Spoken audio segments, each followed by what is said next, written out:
A key monthly report card on the status of the cattle market was released August 22nd. Extension Ag economist Brian Williams sat down with me Thursday and discussed the historical lows that turned up in this report. Well, Brian, were the pre-report estimates kind of on target here for the cattle on feed? For the total on feed, they weren't too far off. We ended up down about 2% at 9.84 million head on feed, and we're expecting to be down about 2.5%. And I understand placements and marketings were kind of remarkable in the fact they were kind of historic. They were.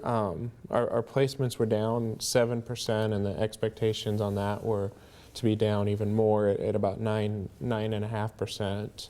And then marketings were down another 9%. So it's getting tighter and tighter.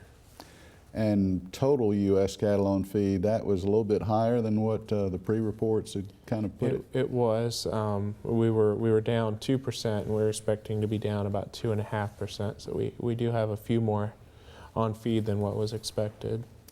So kind of in the bigger picture, the overall numbers maybe not quite meeting expectations out there. No, the big thing, I guess, when looking at the big picture is that we're seeing more, we've got such a tight herd, we're seeing more smaller cattle go in.